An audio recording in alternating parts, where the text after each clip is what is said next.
nous, en tant qu'Africains eux-mêmes, est-ce qu'on veut bien aller plus loin que ce qu'on a aujourd'hui? Est-ce qu'on veut aller plus loin que TV5? Excuse-moi encore de... On va faire TV5, donc il n'y a pas de problème. Parce que, un exemple tout à fait simple, quand il y a un événement dans un des pays africains, il suffit qu'il y ait un magazine comme Forbes Magazine, ils nous vendent une page publicitaire, 15, 20 000, 30 000 dollars. Et les pays africains payent. Mais nous, quand on passe aux mêmes annonceurs, on dit ah non, vous ne voyez pas plus de 100 dollars. Parce qu'en fait, on ne se fait pas respecter. Je pense que le problème il est là. Il va falloir réformer nous-mêmes. Parce que la presse, qu'on dit sur nous être le quatrième pouvoir en Afrique, c'est le parent pauvre en fait. On n'existe pratiquement pas, on survit. Il y a des initiatives privées comme celle de la Grande, ou la mienne, ou d'autres, mais il va falloir qu'on réforme avec vraiment, je ne sais pas, qu'on fasse une assemblée générale de toute personne intéressée par le développement des médias panafricains et qu'on arrive à changer la donne. Pour finir sur mon propos, il y a un exemple que vraiment j'aimerais vous donner. Il y a quelques années, à peine 5 ans, si je prends l'exemple de la mobilité, personne n'aurait jamais imaginé des marques comme Mercedes, BMW, disparaître. Et on y est. Là, on voit déjà ces marques qui disparaissent. Tout simplement parce qu'il y a un Chinois qui a compris avant tout le monde qu'il fallait changer la donne, qu'il fallait penser au moteur électrique. Il a mis 40 au monde. Et c'est pas fini, ce n'est que le commencement. Et je pense que nous, Africains, dans le secteur de la presse, il est temps aussi qu'on pense comment changer la donne, comment se faire respecter déjà chez nous, régionalement et sur le plan panafricain. Donc je pense que tant que ce n'est pas fait, on aura très peu de chances de s'en sortir. Juste rapidement, je pense qu'il y a quand même quelques initiatives sur le continent qui marchent. Moi, je suis Africa 24 et je pense que ça marche. Et puis, j'ai oublié le nom d'ancien journaliste de RFI, le Camerounais, qui a créé ça il y a quelques temps. Non. Alain Foucault qui vient de lancer également sa structure. Donc voilà.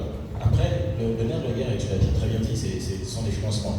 Nous, on a nos bailleurs qui, tous les ans, contribuent justement au budget de TV5 Monde, mais aujourd'hui, on ouvre ce capital pour justement avoir plus de moyens avec tous les défis.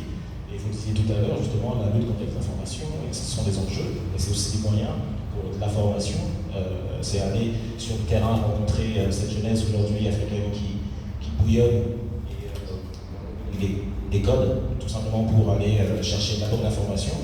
Il y a plusieurs enjeux. Et donc, on a besoin de financement. Et puis, c'est vrai que la TV5, on est plutôt une chaîne, on est une chaîne de service public, on est une chaîne privée, mais une émission de service public. Donc, tout est gratuit à TV5 Monde. Et il suffit d'avoir, on est sur satellite, il suffit d'avoir la bonne parabole et les beaux paramètres. On peut capter la chaîne. Et donc, on a ce besoin justement de travailler sur d'autres sujets. La publicité nous contribue à une part très très faible, une contribution très très faible au budget de la chaîne. Et donc on a ces bailleurs qui sont présents, mais il y a ce besoin d'ouvrir. Et donc on souhaite, parce qu'en fait il y a plusieurs médias panafricains qui subsistent et qui résistent justement aux différentes tempêtes.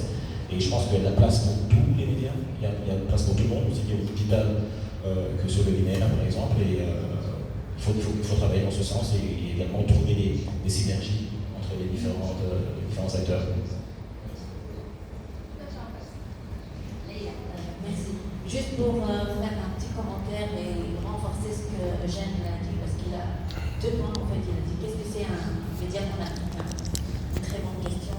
Et après, il a mentionné qu'il faut changer la donne. Et par expérience, moi j'étais une ex-directrice générale du groupe lycée Publication, on était tout le temps sur le terrain.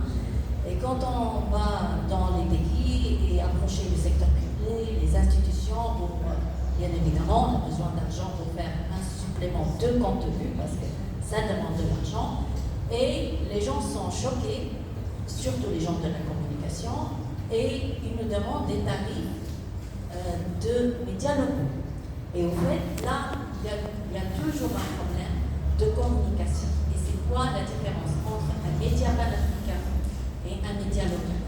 Non seulement du point de vue contenu, mais du point de vue aussi distribution. Parce que parmi les différences, c'est qu'un média panafricain qui couvre toutes les thématiques et tout le continent, mais aussi la distribution. La distribution, elle est panafricaine et pas locale. Et du coup, il y a des coûts de distribution, des coûts de freelancers qui sont partout dans tous les continents, le continent, les correspondants, etc.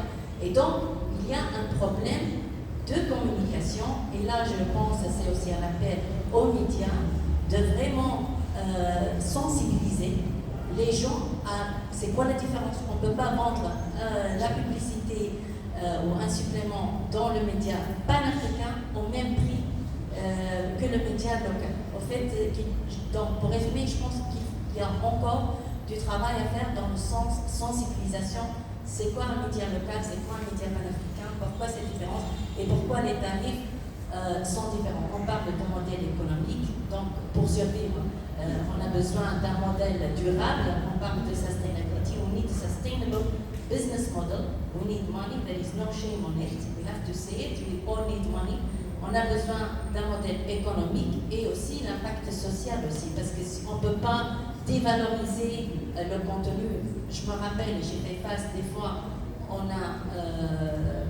doit faire face à réduire les tarifs